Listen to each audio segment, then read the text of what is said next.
Today I sat down with Philipp Triebel. He's the co-founder at SellerX, and today we spoke not just about his background, which we touched on. We focused more so on the most recent acquisition that SellerX has made in KW Commerce. They have acquired 450 people in this operation, and it really gives them far-reaching access into China and having a real global footprint when it comes to production, manufacturing, and of course, supply chain and logistics. So I really dug in to ask around the strategic moves that SellerX are making and what he foresees the next year to really entail when it comes to other aggregators. We talk at what it is to handle integration of a company with another company. This isn't just the acquire a product or a brand and effectively roll it up into your operation. It's actually integrating two operations. So super fascinating episode for me. I hope for you, you get just as much out of it as I did. Welcome to Successful Scales, the show where I talk to world-class professionals on what it takes to scale successful businesses. I dive deep asking questions to people who are running unicorn businesses, to raising funds, to buying businesses, mergers and acquisitions, IP and patent law, what is to manage performance management. I mean, the list goes on. The idea really is, how do I create knowledge and learning for you guys listening in? And of course, myself, getting the floor with people who I, in many cases, would never dream to share a room with. Before we jump into the episode, I've got to give a special thank you to our sponsors. Firstly, over at Global Wide Advisors, a leading digital consumer products investment bank focused on optimizing the sales process. An incredible team, always happy to pick up the phone and educate you or anyone about the sales process and what you should really consider, and can obviously help take you to market or even acquire businesses. I ring them for just about everything these days.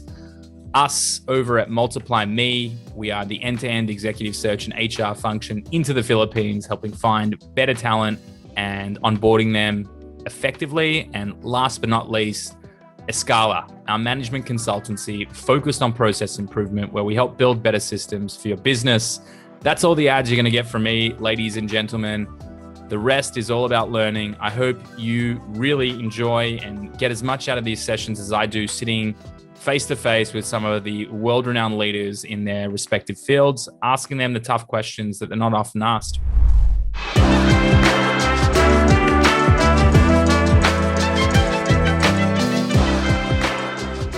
All right, Philip. Well, it's a welcome back to the Successful Scales show for me, but realistically, the first one hasn't gone live yet. And, we had a back and forth. I honestly, candidly admitted to you that I'd lost the video recording, but not the audio.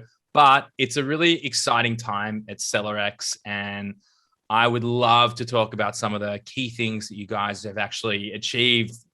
Very impressive and significant moves that you've made, in the last couple of weeks. So before we dive into all of that and all the things that, are going to be super interesting and exciting for people to listen into, I'd love you to just reset for a second and talk through a little bit about your background and give people those insights that I think are important, so that we move into it and they understand who they're actually listening to. Sure. It's great to be back and good to see you again, Yoni. Just a bit of background on me. I'm from Germany originally, grew up in Düsseldorf in the West until I was 16, then moved to the UK, finished high school there, then went to university in England, studied economics, and then started my career at Goldman Sachs in London in a principal investing group called Special Situations Group, which is a group that invests Goldman's own capital really across the capital structure, a lot of credit and debt investments, but also a lot of growth equity investments. Was there for 4 years and then moved to the US, got an MBA at Harvard Business School. That's where I met my co-founder, Malte. We had 2 fun years in Boston together. And then after that, I always wanted to spend a year in New York. So I moved out of the 1 year that I initially planned to be there, that turned into 10 years, was there from 2010 to 2020. First half of that, built a business in the education sector with another classmate from business school. Grew that to several hundred people, was running that as co-CEO, but stepped away from the data operations around years ago. My co-founder from then is still running the business today, almost 11 years in.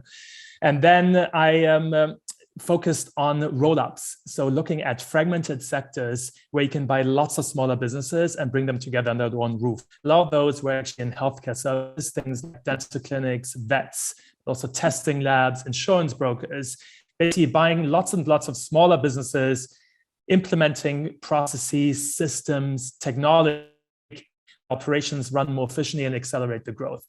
And then in March of 2020, I went on what I thought would be a 4-day ski trip to Switzerland. And that was the weekend when the president at the time put in place the travel restrictions from Europe back into the US. So I found myself stranded in Germany. And that was around the same time that Malte, my co-founder, came back from Brazil. He had spent 10 years in Brazil building what is today the biggest e-commerce platform for fashion and lifestyle products in all of Latin America.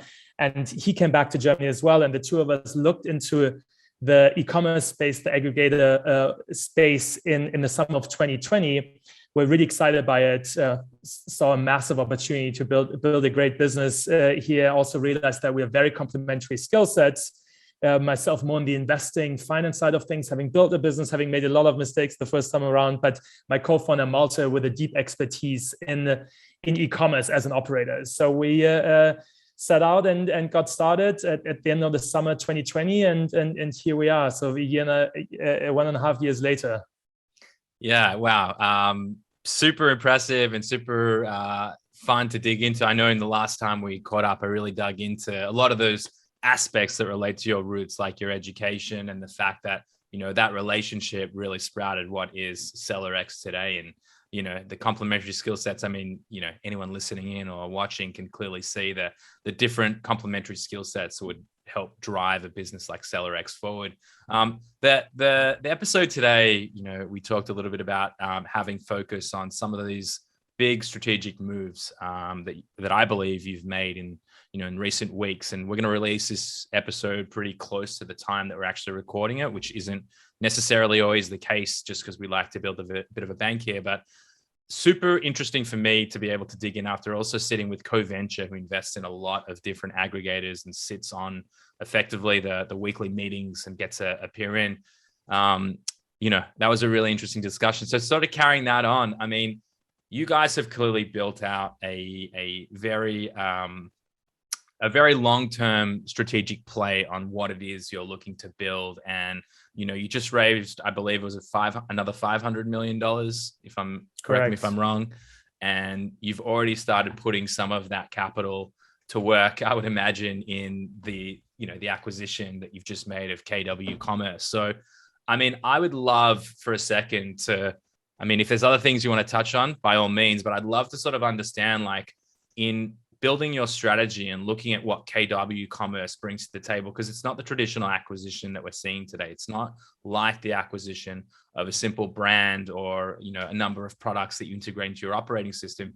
You guys are actually acquiring a very established business that has, you know, far-reaching capabilities all the way into China with Chinese-built teams. So, yeah, would love to hear, you know, straight from the horse's mouth, as they say, a little bit around, you know, how that came to be and how that integrates into your long-term strategy. Yeah, absolutely. Happy to dig in more. It was indeed what we believe a very strategic move for us. That didn't just happen overnight.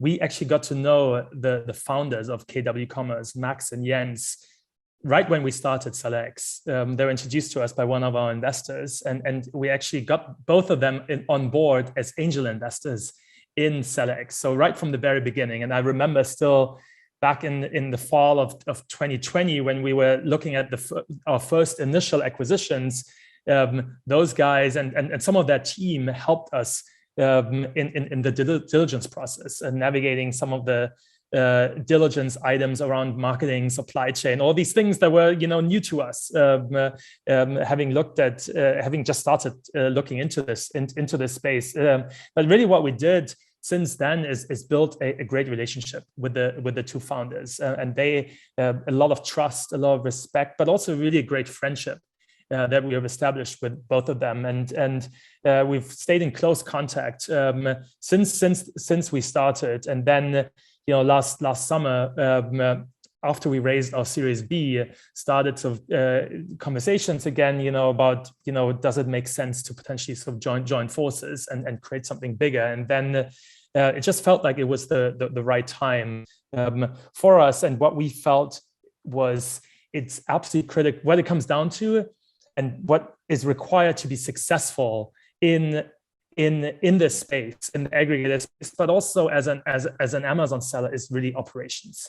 And what KW brings first and foremost is that operational backbone, that infrastructure that really enables us to have a very resilient and robust supply chain.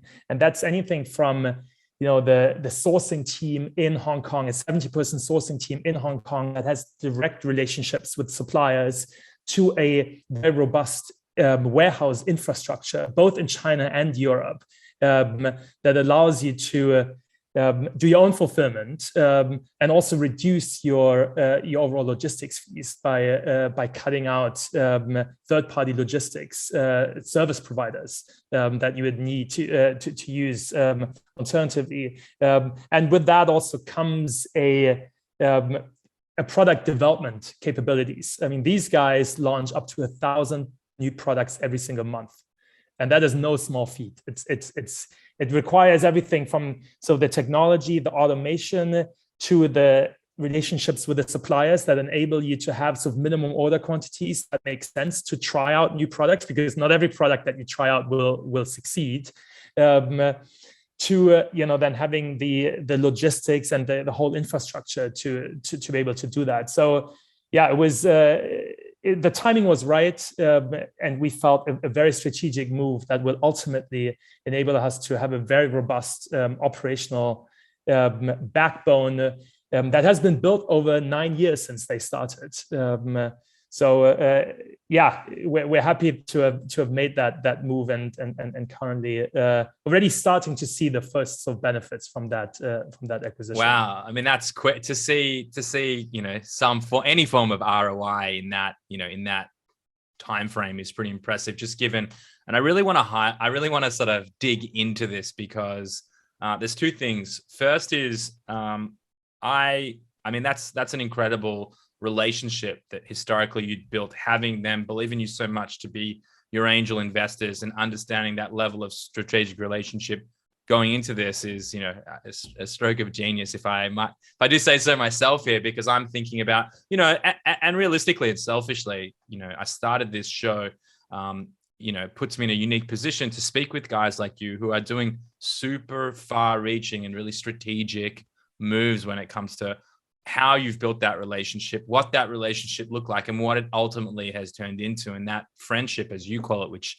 is the best part of relationship when it turns to building deep roots into what this transition will look like. You already have a feel for the pulse of the culture because you're close with the founders. And so I guess the question in all of this is that, or the point that I'm trying to highlight is that when you're going over or you're going after an acquisition like this, and we can talk more about the capabilities in a second, it is that transition management.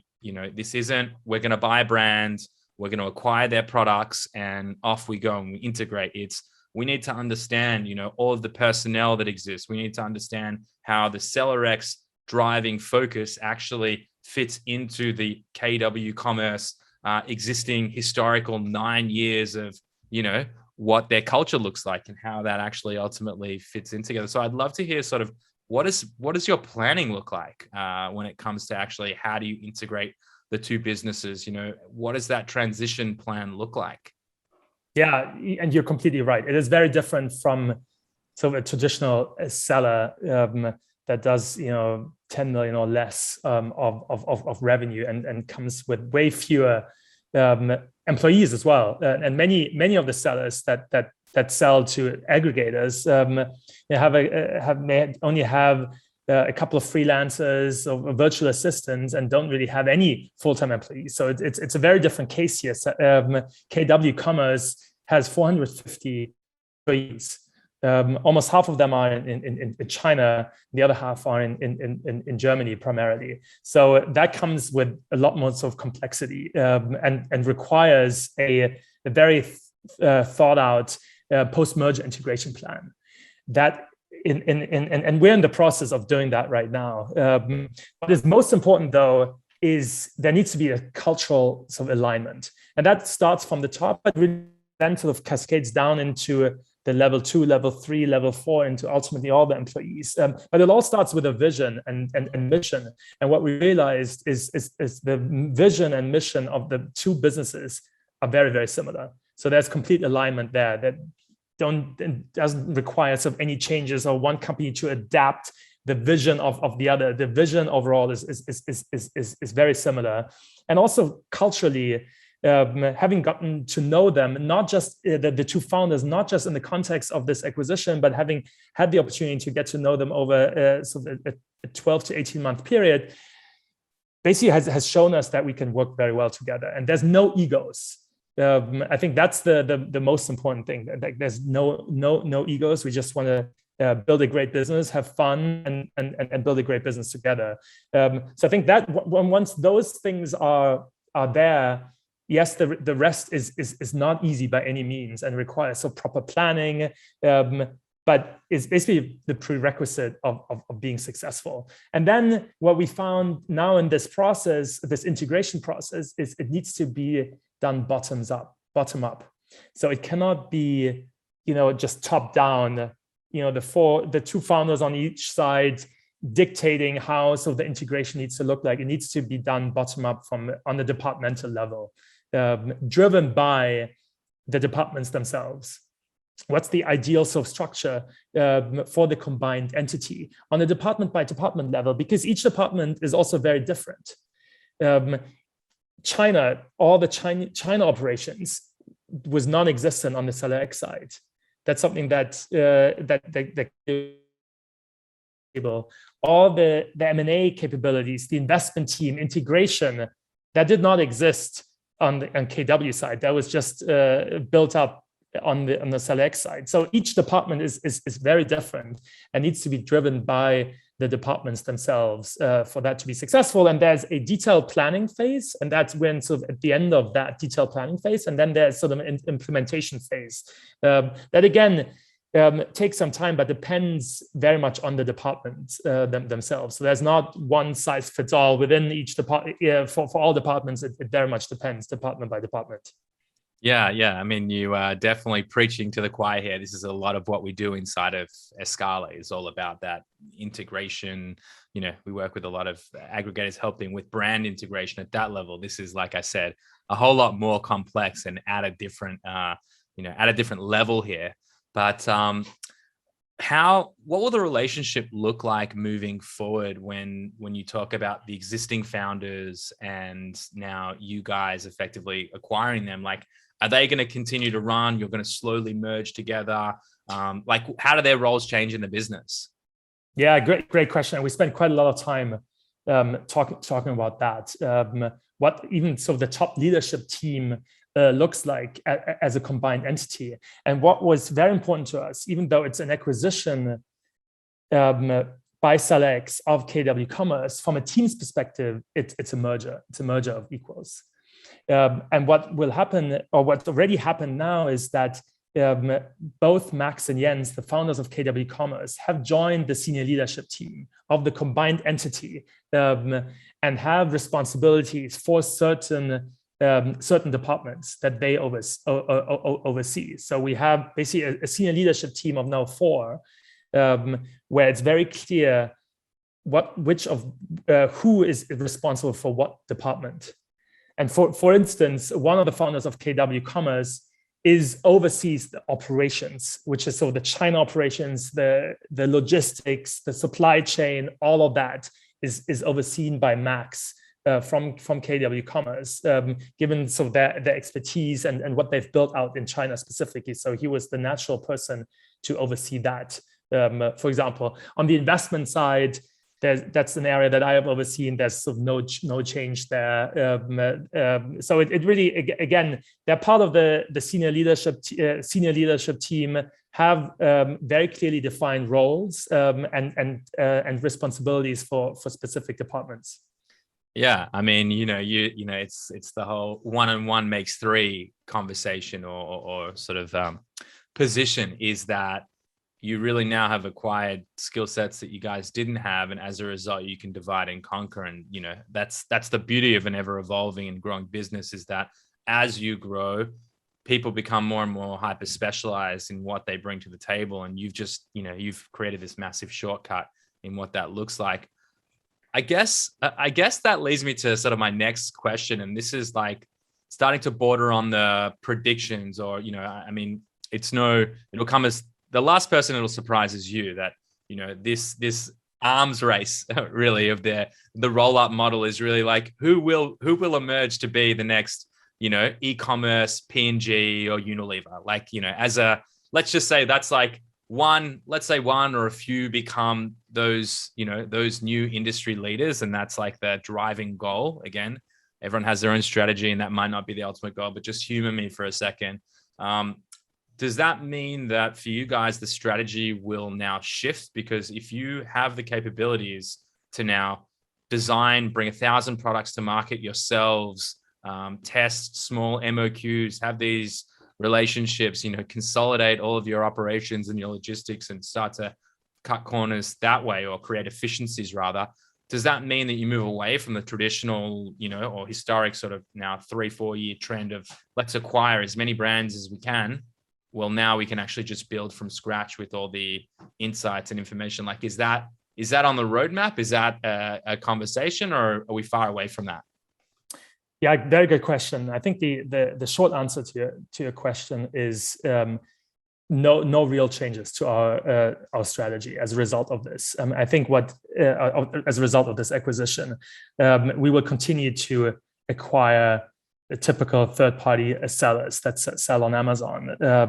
What this acquisition has allowed us is to faster and more seamlessly integrate those businesses, and then hopefully accelerate the growth. And optimize the supply chain, and basically also bring down costs, which is a critical element to anyone selling on Amazon. It comes down to sort of cost. So if you have a great sort of operational structure that allows you to sort of lower your costs, that is a significant advantage that you have in the marketplace. And then new product launches has always been one of 4 key growth levers that we see, that we started to do even prior to the acquisition of KW.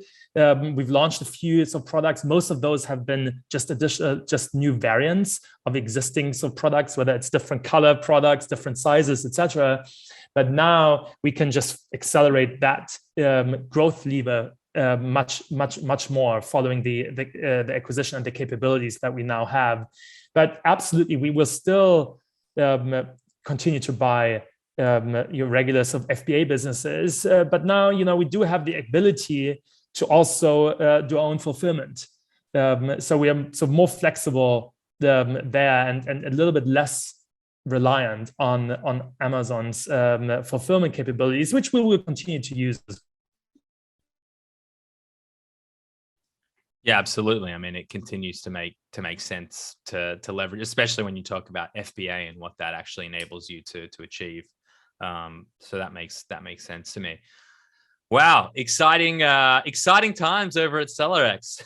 if I do say so myself. It was a busy quarter last year, but I don't expect things to slow down this year. I mean, this space continues to be very hard. Things move very, very quickly. So excited to see what 2022 brings to us and the rest of the space. For sure. Listen, I think it's going to be a very interesting and exciting year, or at least the next couple of years. There's going to be a lot of movement, and there's a lot of just forever changing landscapes of particularly on the supply chain and logistics front. That is definitely something that is keeping everyone guessing. So, I mean, any predictions that you have in terms of some of the challenges or some of the things that you believe will be true in the year of 2020, now that we're sitting at the start of it? I mean, I think one thing that you've seen, I think just having listened to a number of your episodes, I mean, there's probably around 100 plus aggregators. You may know the number better than us. It's a lot. And I think it's probably pretty clear that there's not room for 100 plus players. But what the right number is, how many will ultimately be able to successful, I don't think any of us know. It could be 5, it could be 10, it could be 15, but it's not going to be 100, or it's not going to be 70 or 80. So I think what you will see is consolidation, and you will see that faster. It's still a pretty young industry, but things move so quickly, and I think you will already see some consolidation there, and that's driven by a few things. One of which is also that what I'm hearing, scale does matter. Also, being global matters in our view, which is also was one additional reason for making sort of that strategic acquisition and getting to scale quicker, getting to have that global footprint faster. We think that's critical, and you'll probably see some of the smaller players finding it harder to raise capital. And then you always have the choice. Do you want to raise capital, or do you potentially want to potentially join forces with another player or with a bigger player? That doesn't mean you sell and exit the business. It could also be a strategic rationale for sort of joining forces and keeping both businesses, especially if there's no sort of geographic overlap in sort of the operations. If there's really complementary sort of skill sets and capabilities that can be sort of brought together by joining forces. So one prediction I think that we have is that there is going to be consolidation in some form. The number of players, even though there's still new ones popping up, we see, especially in other places around the world outside of Europe and the US, that are a little bit behind, but very quickly catching up to the US and Europe. There will be consolidation to get to scale quicker, to also create a great equity story for investors. Yeah, absolutely. I mean, yeah, you're right. I speak to a lot of. I feel like I speak to a new aggregator every week. Like the still perceived value, or the perceived opportunity rather, from the outside looking in for many people. Like I said, every week there's a new one that pops up. It'll be very interesting to see at what point do people start to sort of understand that those levels of complexity. And once an operation hits, you guys have just acquired 450 additional team members on top of the, I don't know how many hundred you have today, right? It's we have over 700. We have around 800 employees now. See, that's now a very serious operation, and there's probably only, I would have to guess, maybe 4 or 5 aggregators that would have a larger footprint globally than that, if that at all. I mean, obviously Thrasio comes to mind with something like 1,500, but I just, maybe Heyday or Boosted or Perch might be up there as well. But you guys would surely be. It's a lot. It's a lot of heads. It's a lot of mouths to feed, and it's a lot of moving pieces. Is the point I'm making here? And if you are going to be the best and the most global and the biggest, most people, when we talk about that 100 plus minus, they're not built for that. They're not built to run the operation. They might have seen the early opportunity in the, let's call it just the sheer or the pure arbitrage model of, I acquire for X, I grow Y%, I sell, and off we go. But it's that compounding complexity around the operation, which, again, coming back to your decision to make the acquisition, just really shows that there's a way to build mutual win-win scenarios where you find the right partners and you have strategic alignment, both from a core principles and vision perspective, and also it makes a whole lot of sense to bring on 2 more people that have expert knowledge in 2 areas where you guys didn't necessarily have that level of depth of insight into things that will really propel you, and is a pretty key differentiator. I mean, for me, I've been sitting and really thinking, mostly to myself. I don't talk about it all that much in public, but just in the nature of being honest here, it's very hard to see what differentiation looks like from the outside looking in from a lot of aggregators. When I get to speak to a lot of people on the acquisition side, and it's always the same product categories plus minus the minimum SDE or EBITDA, looking for more or less the same metrics. Like, there's no clear, I can name off the top of my hand Intrinsic focus on medical. They're one that has like clear differentiation, or one of the smaller ones, but Greenhouse only look for products that sell and are manufactured in the US. Like, they're really sort of laying drawing a line in the sand of like what they're looking for. So I'm very interested to see as this market continues to evolve, like, is it the first mover Thrasio style? Okay, we just acquired everything really, really quickly before people knew what was going on. We invented a marketplace, and you sort of win that war of attrition just from that first mover award and building a big enough moat. Or is it something like this where you acquire the resources rather than try and build yourself and taking 3, 4, 5 years to become experts in and sort of pushing it forward? So I'm on a rant here, but I just find it really fascinating. Like, I think this year is just going to be such an exciting year to see, like, what tricks are people going to pull out of their sleeve. It will certainly be full of change, movement, and surprises, I'm sure. But one thing, again, that will differentiate and will help any player be successful is sort of that operational sort of excellence. And you can build it yourself. It doesn't need to be acquired. It just takes longer. We building out sort of a warehouse infrastructure has been on our roadmap for a while. But you need to prioritize. There's a lot of things that need to be built, especially for a business that's not even 2 years old. Things take time to build, and you need to prioritize. You can't do everything at once at the same time. You need to prioritize. One thing that we always felt was necessary is to have your own sort of warehouses, mostly so from a cost perspective, but also to be so flexible and the flexibility and optionality perspective. But that takes time. You don't build that from one day to the next. You don't need to build your own warehouses. You would probably rent them. But even to get the warehouses to be fully functioning at scale, where you are in a position to reap those cost advantages, will take time. I mean, that's sort of a big investment and just takes time. So we really think that this acquisition has sort of propelled us forward by sort of probably a couple of years from an operational perspective. But yeah, we think that's it's a strategic move. I think there's others, acquisitions that could make sense, that can be strategic, that I think we are thinking about, that I think others are thinking about as well, that can enable you to get to scale and that operational backbone, the technology, the know-how, the expertise that you can build up. And again, acquiring that may enable you to get there faster.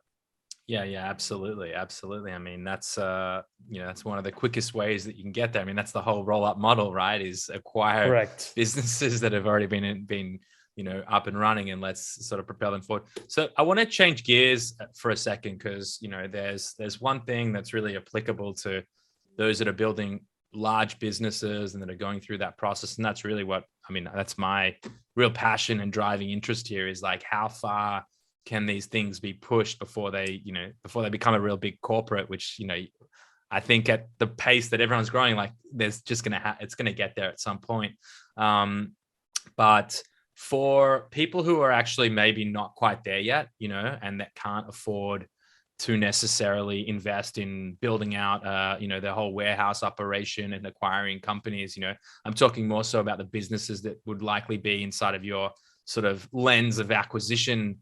Like, what are some of the things that you see as really valuable? Like, why would you offer one seller a larger multiple than the other from that side? And what are some of the things that they can potentially do if SellerX was the right home for their business, because they don't have, $500,000, $500 million that they can, go out and raise and, make all these strategic moves? Any advice that you would give to businesses in that position? Yeah, I mean, I think that it ultimately comes down to product. Be obsessed with the product and the quality of the product. So I think there's no shortcuts there. I mean, that's ultimately the most important thing, is having a product or a portfolio of products that meet a customer's demand and are high quality, given the price. So I think that there's no shortcut. You need to be obsessed and iterate, listen to customers' feedback, and just come up with great products, and then play it clean.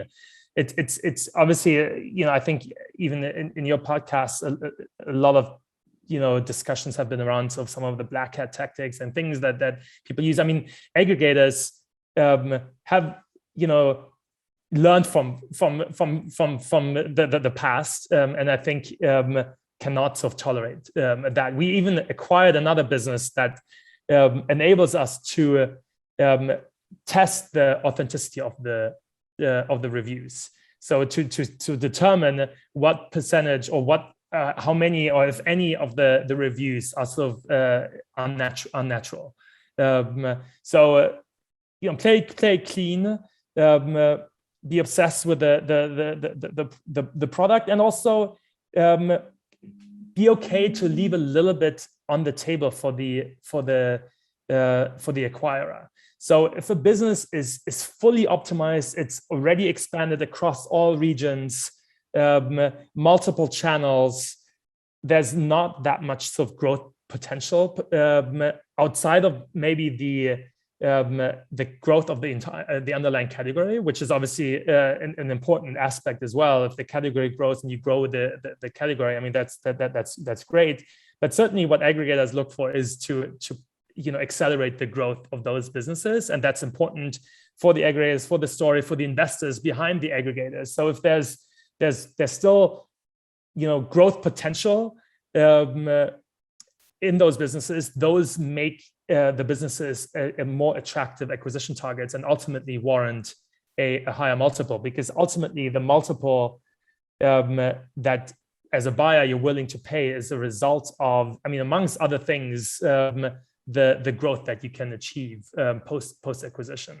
And the more potential there is to grow the businesses, the larger the multiple is that you can that business commands. So like hypothetical here for a seller to sort of break it down for them. So if they came to you and they said, right, we have a roadmap to expand, let's say they're a US focused, they have a roadmap to expand into the UK and Europe, and they have 50 new products that they want to bring to market. They just simply didn't have the funding for it. And, and all these things, like packaging it up that way, is that going to be more valuable to you? Or would you say, hey, launch a few of these products, don't care too much about your trailing 12 months, and we'll actually see like proof of concept? Like, I guess I'm trying to understand, like, if I'm a seller, do I just say, right, I'm obsessed with my brand, I'm just going to build every single thing that I know is going to sell, and get to a point where, hopefully you can find capital somewhere, right? But you're at that point, because obviously it's sort of a bit counterintuitive, right? If you're looking to sell your business and how things are typically, the multiples, when we talk about multiples here, we're talking about multiples on the SDE, on the EBITDA. And, it can be counterintuitive. So just curious to understand, like, would you prefer a seller to really sort of get the ball rolling, or just build you the plan, or not even have the plan and just say, this is as far as I've gone? Probably the latter. I mean, both potentially, but the latter. I mean, if there's this is as far as he's gotten, and the taking the business to the next level requires an investment in some working capital, product development, requires you to maybe hire a few more people to take it to Europe, translate it into all like the copy into other languages, and deal with some other regulations and all of that. And you know what? I'm just not there. That's sort of an ideal business for an aggregator to acquire, and certainly would be viewed very favorably, even when it comes to sort of the valuation, if there is that sort of potential. Just looking, we're sort of a European-based aggregator. The majority of our revenue are actually in Europe. If you are 100% selling in Germany or 100% selling in the UK, I mean that's very attractive for a buyer. Because yes, it requires work and requires an investment, but that's sort of exactly the infrastructure capability the aggregators have built up that enables them to sort of expand to other geographies. So if a product is already everywhere, it's a bit tougher, because geographic expansion is certainly a very real sort of growth driver, growth lever that's very achievable in a fairly short period of time. So having that still as a buyer, having that still left on the table, that potential is a big plus, and is certainly being considered when it comes to sort of valuing a business. Yeah. And so just to like make it crystal clear for anyone listening in, if you didn't expand to Europe and you had a purely US or US and Canadian audience, having that might actually drive up your multiple because it's a sheer or it's a very easy thing for SellerX to pull the trigger on because they have the infrastructure to allow it. And it makes sense that, they'll give you a higher multiple because they're going to turn that around a lot quicker. And, there's not a whole lot of work that needs to be done. Listen, I want to be really mindful and respectful of your time here. And I know, especially now knowing what I know, there's lots of different people that might want to interact with you, whether it's, potential, clearly you're acquiring software and now it's, supply chain and logistics and partners into Canada. And obviously it's the brands looking to sell into the SellerX portfolio and, get that large payday that, realistically you don't make if you're just simply running a business. The big paydays come upon exit. So who are some of the people, or how can people get in touch, and who are you looking to actually engage? Yeah, I mean, anyone. People can get in touch. Just send me directly an email. I mean, that's the easiest way. Philipp@sellerx.com. It's PHILIPP@sellerx.com. It's the easiest way. I will always get back and always look forward to hearing from anyone in the community, really. I mean, it's at the end of the day, whether you're a seller or anyone else in the community would love to hear from you. It's an exciting space. I think there's a lot we can do also to support one another, help one another, and grow together. So I think it's an exciting space. Anyone who's in it in whatever capacity, I think is in it for a fun ride. And yeah, please no one should hesitate to get in touch with me directly. That's awesome, mate. You're a good bloke, as we say in Australia.